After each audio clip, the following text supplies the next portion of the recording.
대상성.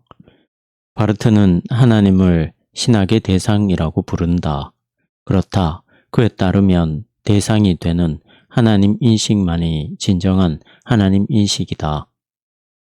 성서적인 믿음은 하나님의 대상성으로부터 살아간다. 이 사실을 도외시한다면 신학 안에서 하나님이 단지 스스로를 절대화하는 인간의 상에 그칠 때 신학은 실제로 그렇게 한다. 이 사실을 도외시한다면 그때 신학은 말 그대로 근거 없는 것이 된다.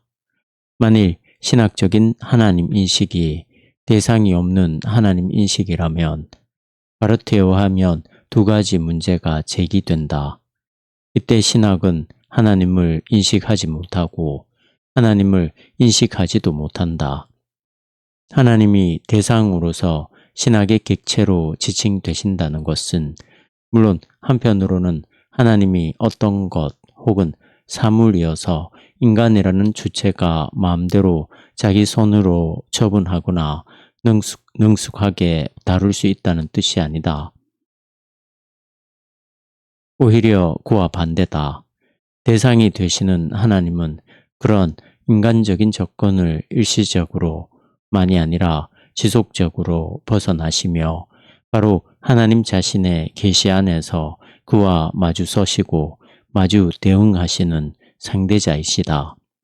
따라서 우리가 말씀을 완벽히 파악하였다고 생각하고 이제는 단지 그 말씀을 다른 사람들에게 적용 또는 전달하는 문제만 물으면서 하나님의 말씀에 대해 소위 등을 돌리는 순간에 신학은 대상을 잃게 된다. 신학은 근거 없는 것이 된다. 자연신학이 이성, 자연, 역사 같은 소위 자신의 소재들을 다루어 왔던 것과 동일한 방식으로 내가 하필이면 은혜와 계시를 취급한다면 다시 말해 마치 사람이 그것을 호주머니에 지니고 있는 것처럼 다룬다면 가장 순수한 은혜의 신학과 계시 신학이라 할지라도 그것이 내게 무슨 도움이 되겠는가? 하나님을 신학의 대상으로 생각하는 것은 다른 한편으로 하나님의 현실성의 객관적 성격에 초월적인 폐쇄성을 부여하지 않는다는 것을 의미한다. 오히려 여기서 질문은 이것이다. 그 대상이 마주서 계신다는 것은 그 어떤 순간에도 하나님의 오해서가 아니고서는 결코 폐기되지 않는 특성으로 이해되고 있는지, 그리고 인간이 자신의 타고난 성향으로든 또는 후천적인 습득으로든 그 마주서 계심을 스스로 폐기할 수 있는 능력을 지니고 있다고 잘못 생각하고 있지는 않는지가 질문되어야 한다. 그러니까 여기서 목표가 되는 대상은 관계 속에서 드러나는데 그 관계는 바로 그 대상에 의해 구성된 것이다.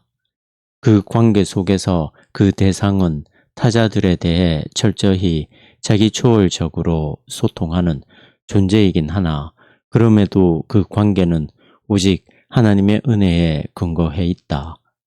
하나님의 대상성은 바로 그분의 계시 속에서 은혜로 증명되며 그 은혜 덕분에 인간은 하나님을 인식할 수 있다.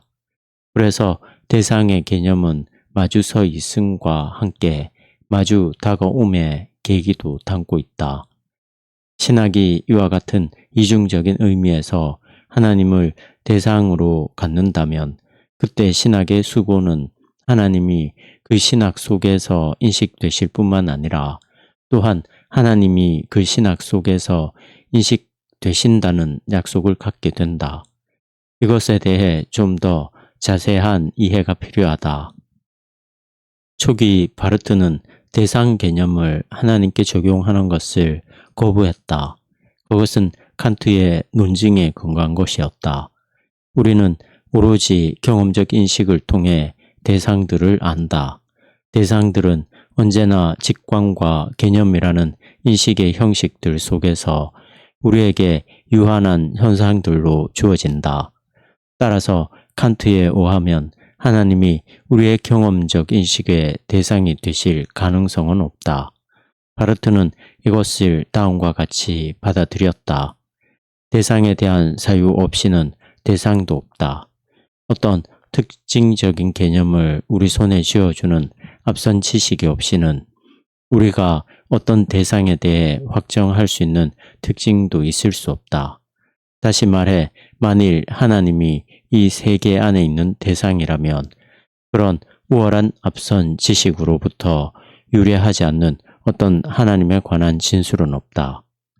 하나님이 많은 대상들 중 하나라면 하나님은 분명 하나님이 아닐 것이다. 후기 바르트는 이와 같은 초기 바르트와 대립하는 것처럼 보이며 그와 함께 초기의 비판은 후퇴하는 듯이 보인다. 이제 바르트에게 계시는 다음을 의미한다. 하나님은 마치 대상들이 등장하는 것처럼 인간의 직관과 이해의 장 안으로 들어오신다. 그러나 실제로 바르트는 자신의 초기 인식을 보다 더 상세하게 설명하고 있을 뿐이다. 왜냐하면 다음 사실이 여전히 타당하게 남아있기 때문이다. 이와 같은 대상의 인식은 그 대상을 마음대로 처분할 수 있다는 것을 결코 의미할 수 없다. 우리는 하나님을 대상으로 가지기는 하지만 그러나 그것은 우리가 다른 대상들을 갖는 것과 같지 않다. 우리는 말하자면 먼저 우리 자신을 가짐으로써 다른 모든 대상들을 갖는다. 우리는 우리가 사전에 앞서 정해놓은 우리 자신의 실존적 규정들을 통해 그 대상들을 소유한다. 왜냐하면 우리가 이해할 수 있는 것은 우리와 비슷한 것이고 우리가 마음대로 제어할 수 있다는 것이며 또 우리는 우리가 이해하는 그것과 함께 근원적 및 본래적으로 하나이기 때문이다. 이와 같은 비판적 숙고에도 불구하고 바르트는 대상 개념을 여전히 유지한다. 첫 번째 이유는 하나님의 계시 안에서 인간은 고유한 속성을 지닌 대상, 아니 가장 참된 종류의 진정한 대상과 관계를 맺게 되기 때문이다. 그 대상은 우리에게 자신을 내어주지만 그렇다고 우리가 그 대상을 마음대로 처리할 수 있는 것은 아니다. 그 대상이 자신을 열어 보이는 것은 우리로 하여금 그것을 통해 그 대상의 고유한 비밀을 있는 그대로 존중하기를 배우게 하려는 것이다.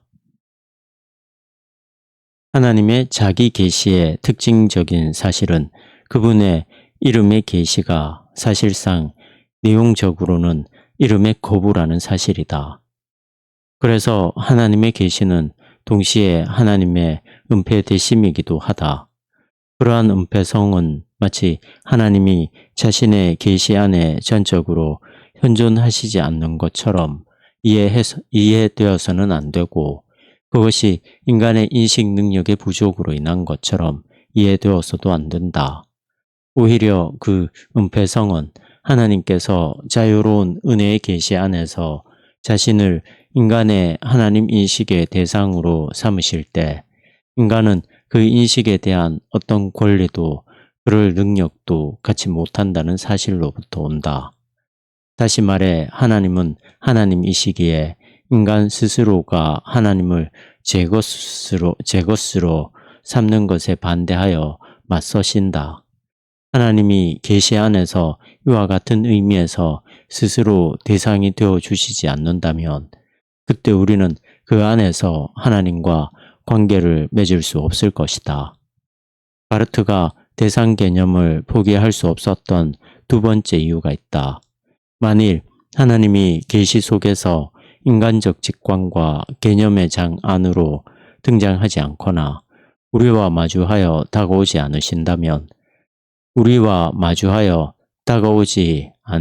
않으신다면 그래서 많은 대상들 가운데 하나의 대상이라는 의미에서 우리의 대상이 되지 않으신다면 하나님은 그곳에서 우리에게 인식되실 수 없을 것이다. 그 대상이 아무리 직관되거나 파악될 수 있다고 해도 하나님은 우리에게 단지 간접적으로만 직관되고 인식되실 수 있다는 사실이 언급되어야 한다. 다시 말해 하나님 자신이 스스로를 직관하고 인식하듯이 또 하나님 자신에게 스스로 대상이 되시듯이 그렇게 직접적으로 우리에게도 대상이 되시는 것은 아니다. 여기서 간접적으로의 의미는 1.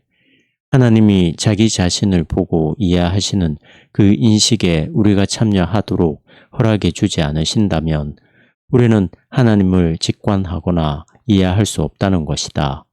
간접적으로의 또 다른 의미는 2. 하나님은 이 땅의 특정한 대상들을 하나님 자신을 위해 택하시고 그것들 안에서 우리에게 직관되고 이해되시는 방식으로 우리로 하여금 하나님 자신의 인식에 참여할 수 있게 하신다는 것이다. 이와 같이 하나님이 우리에게 마주 다가오시는 것은 하나님의 계시 속에서 새로운 의미를 갖는 하나님의 은폐다.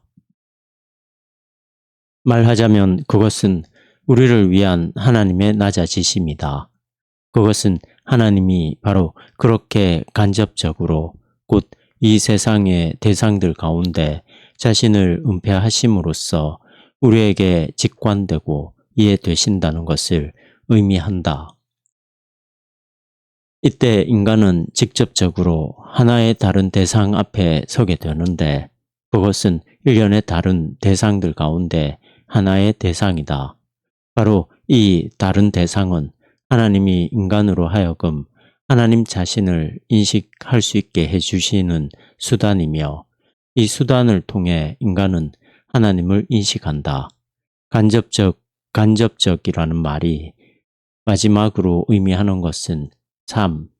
그 대상이 자동적으로 그런 수단이 되는 것은 아니라는 것이다. 그 수단이 하나님을 위한 것이 되는 것은 하나님이 그것을 자신의 옷, 성전 또는 표적으로 결정하고 또 그렇게 만드시고 그 자체로 사용하신다는 한에서이며 특별한 의미에서 즉 그런 수단이 자신의 실존을 넘어서서 이것도 마찬가지로 하나님의 사역이다. 자신의 실존을 넘어서서 하나님의 대상성을 증언하고 그럼으로써 하나님의 인식을 가능하고 필연적인 것으로 만드는 일에 당연히 및 마땅히 봉사하도록 허락받는다는 한에서다. 하나님을 그렇게 인식하는 사람은 자기 마음대로 대상들을 선택해 놓고 그것들을 표징으로 삼지 않으며 그렇게 해서 인간적 자의성에 근거한 하나님 인식을 고안해내지 않는다. 그것은 우상 숭배다. 그 사람은 하나님 자신이 선택하신 대상들을 수단으로 해서 하나님을 인식한다. 그와 같은 이 세상적인 대상들에 해당하는 것은 우리의 인간적인 직관들, 개념들, 단어들에 상응하는데 이런 것들은 그 자체로는 오직 피조물인 것에만 적용될 수 있다. 이런 것들이 어떻게 하나님의 속성을 표시할 수 있는가? 혹은 우리가 그것들이 그렇게 할 수 있다고 믿는다고 해도 그 표시된 것들은 실제로는 하나님을 가리키는 것이 아니라 언제나 단지 우리 자신의 모습들, 우리 자신의 표상들이지 않는가? 그렇게 되면 하나님의 자리에 우리의 개념이라는 우상을 대신 옮겨놓게 되지 않는가? 아니면 단지 비본래적으로만 하나님을 말하고 본래적으로는 언제나 우리 자신만을 말하게 되지 않겠는가? 하나님은 하나님이시다라는 초기 바르트의 명제는 그 다음에 예상되는 절차, 즉 하나님을 표현하기 위해 우리가 고안해냈거나 우리에게 이미 오래전부터 알려져 있는 혹은 우리가 가장 강하게 열망하는 어떤 가치 개념을 하나님으로 제시하고 하나님의 자리에 앉히려는 절차에 대한 저항이다. 그런 가치 개념에는 예를 들어 하나님은 사랑, 영, 권능, 아버지, 어머니 등이 있다. 그와 같은 개념들을 하나님께 적용할 때 우리가 이미 사전에 하나님 없이 가치 있고 변호할 만하고 추구할 필요가 있다고 확정한 것이 하나님께 투영되는 것은 아닌가. 그런 개념들을 하나님께 적용함으로써 우리가 얻는 것은 이미 우리가 하나님 없이 사전에 알고 있던 것의 확증 외에 다른 무엇일 수 있는가? 따라서 그와 같은 절차에서 그런 개념들을 하나님께 적용할 때 우리는 실제로는 하나님이 아니라 단지 우리 자신을 의미하기에 마침내 하나님은 불필요해지지 않는가? 바르트는 사안을 거꾸로 세워 이 문제를 해결하고자 한다. 하나님이 다만 간접적으로 우리의 대상이 되시는 것과 마찬가지로 우리의 개념들이 하나님을 단지 간접적으로만 표현할 수 있다는 것은 확실하다. 그러나 여기서 간접적이라는 말은 그런 개념들이 하나님을 본래적으로 표현할 수 없다거나 언제나 우리 자신과 우리의 피조적 현실만을 표현한다는 뜻이 아니다. 우리는 하나님이 계시 속에서 자기 소유인 이 세상 안으로 오셨다는 사실을 우리의 개념들과 연관시켜야 한다. 따라서 하나님께서는 우리 자신과 우리의 모든 직관들, 개념들, 단어들에 대해 그것들의 최종적이고 본래적인 대상은 바로 하나님 자신이라고 주장하시며 그 주장은 완전하고도 가장 적절한 근거를 갖는다. 그러나 이것은 그것들이 그 대상에 적합해서가 아니고 그것들이 어떻게든 근원적으로 하나님을 의미하기 때문도 아니다. 우리 자신에 속한 것들로서 그것들은 그런 일을 할 수가 없다. 하나님이 그것들을 요구하실 때 확증되는 것은 우리가 아니라 하나님 자신이다. 우리의 단어들은 우리의 것이 아니라 하나님의 것이다. 그 단어들이 사용될 때 그것은 말하자면 비본래적이거나 그저 단순히 비유적인 사용이 아니라 본래적 사용법이다. 만일 우리가 우리에게 적합한 것들의 제한성 안에서 그 단어들을 피조물에 적용한다면 그때 우리는 그것들을 단지 비본래적으로 또 비유적으로 사용하게 된다. 그러나 우리가 그 단어들을 하나님께 적용할 때 그것들은 자신들의 근원적인 대상에게로 인도되는 것이다. 이렇게 인도되는 것은 우리의 하나님 인식에서 우리를 한 가지 영속적인 과제 앞에 세운다. 그것은 우리의 개념들과 직관들을 그것들의 일반적인 의미에서 하나님께 적용하는 것이 아니라 오히려 그것들을 거듭 계시의 빛 속에서 수정되도록 만드는 과제다. 그렇게 해서 가능한 한 어떤 하나님이 그런 개념들이 말할 수 있는 것에 상응하는 것이 아니라 오히려 그 개념들이 하나님의 말씀에 상응하도록 해야 한다. 이것이 바로 바르트가 높이 평가했던 힐라리우스의 명제가 지시하는 과제다. 현실이 언어에 종속되는 것이 아니라 언어가 현실에 종속된다. 누구든지 이 명제를 방법론의 공리로 삼지 않는 사람은 더 이상 신학자일 수가 없고 신학자가 되지도 못한다.